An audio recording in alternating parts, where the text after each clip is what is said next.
Ong-E, long, long O. You're the only class that can speak Hong Kong too. That was hello, if you remember how to do it. I know you all remember how to say gong a yong, especially Joel. Just kidding. Alright, let's get started with our first lesson.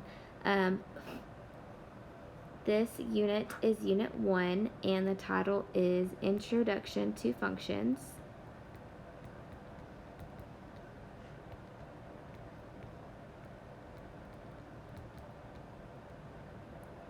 And this lesson is 1.1. It's called Data Collection / Functions.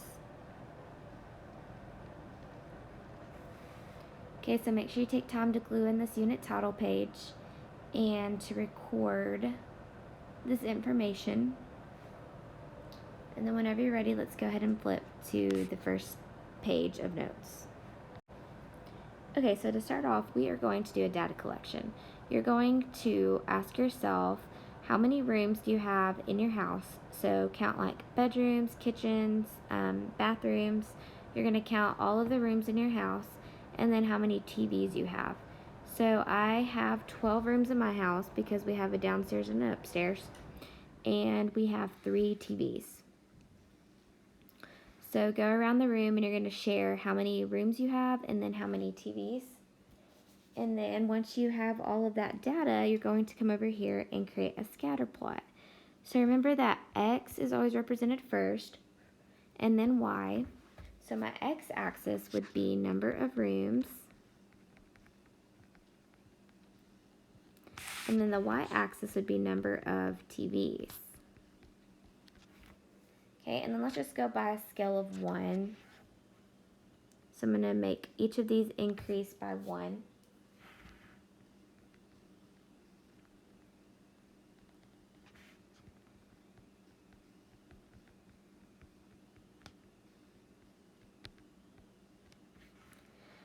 And then once you have everybody's data, go ahead and plot that scatter plot onto that graph. Okay, the next data collection you're going to be doing is the wave. So yes, you are all going to be doing the wave. You're going to start off with one person and then keep adding another person each time.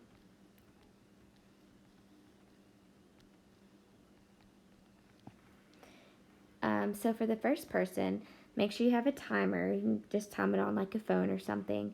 They're going to sit down, stand up, do the wave, and then sit back down. So you're going to start the timer when they stand up, and then you're going to end it whenever they sit back down.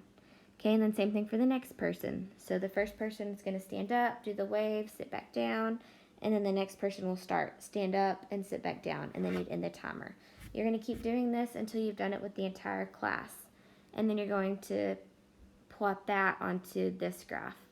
So my x-axis on here would be number of people. And let's go by ones again.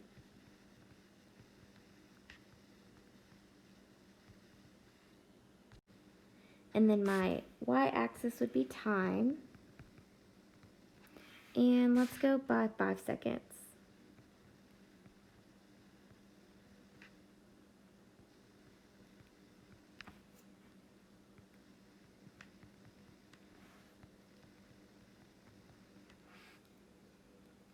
Okay, if that scale doesn't work for you, like if y'all need more time or less time, you can change it. You could go by 2 seconds or you could go by 10 seconds. Just change it to match the data in your classroom. It's hard because I'm not there, so I don't know exactly how you're going to be doing the wave. Just keep in mind that it's not a race. You want to try to be consistent each time.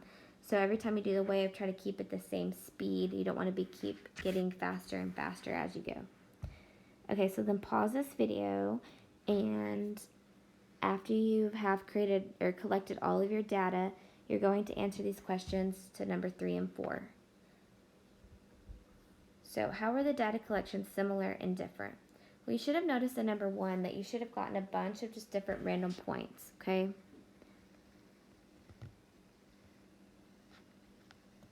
So basically, it doesn't really matter like how many rooms. Obviously, mine doesn't match yours. I'm just making it up.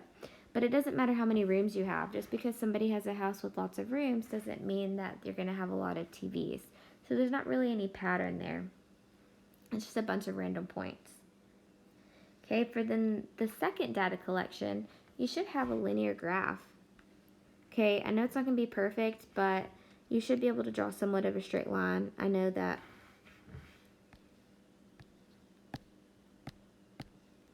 Maybe your points look something like this. Okay, so they'd be, whoops, pretty close to a line. Okay.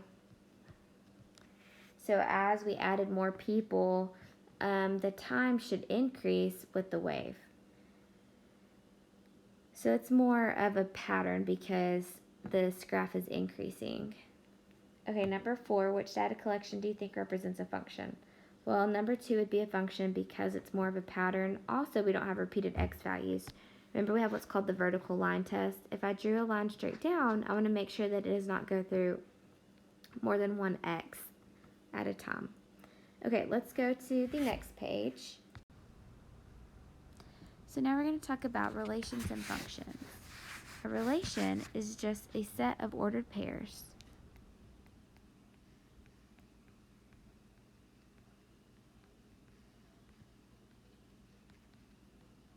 And remember, an ordered pair is a point with an x and a y.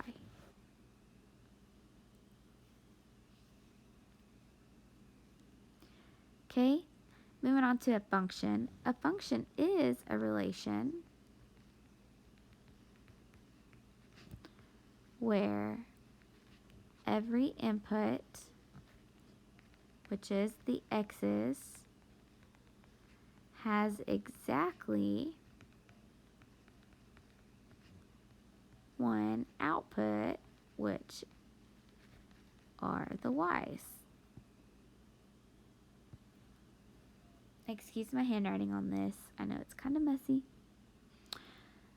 So on this previous page that we just did, so let's look at some examples and non-examples of functions.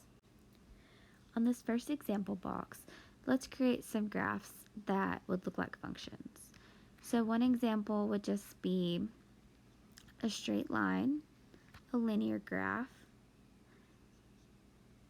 Okay, it also could be dotted, so maybe look something like this. Okay, it doesn't have to be in a perfect pattern, but as long as none of your x values repeat, it's fine.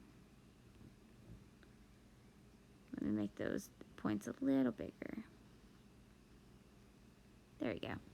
Okay, you could also have a quadratic, a U-shaped graph. Okay, but let's look at some non-examples. So if I have a scatter plot where some of my x's repeat, if I drew a line, a vertical line straight down, it could not go through the same x value. Okay, another example would be maybe a sideways parabola. If I drew my line straight down, it would go through two different x values. So this would not be a function because the x is repeated. So out here, make a side note that x values cannot repeat.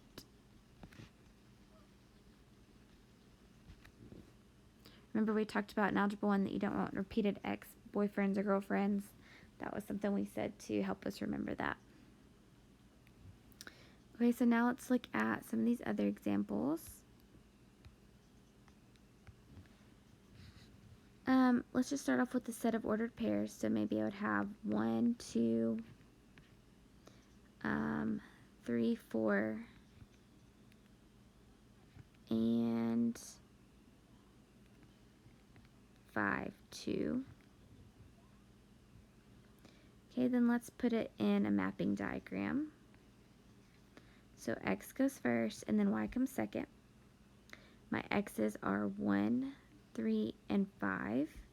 And then my y's are 2 and 4.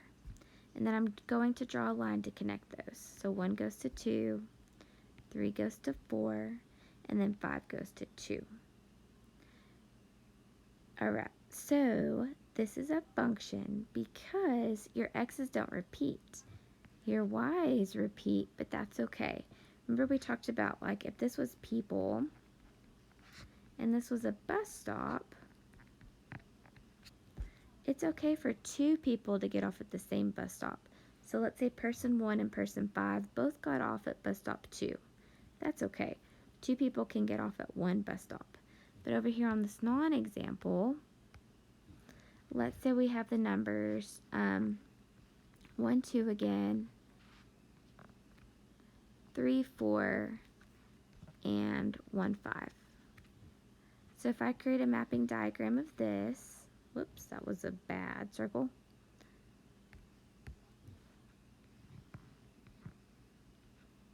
My x's are 1 and 3, and then my y's are 2, 4, and 5.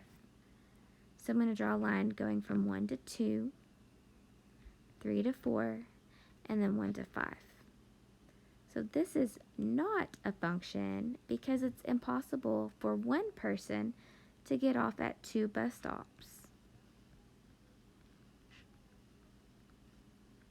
Okay, one person cannot physically get off at two different places. And because we have repeated x's, this is not a function. Also, something else that I just thought about in the non-example above, it must pass that vertical line test. So somewhere up here also you need to write that. This graph must pass, I'm just going to abbreviate because I'm running out of room, VLT, which stands for vertical line test. So you're about to do an iExcel. The sub's going to hand out your cards for you, and you're going to log in, just like what we did last year. Pull up the iExcel, and it's going to ask you questions about if a graph or if some data points are functions or not. Alright, remember that if you have any questions, just call or text me anytime, and I will help you as best as I can. Hope y'all guys have a great week, and I'll talk to you soon.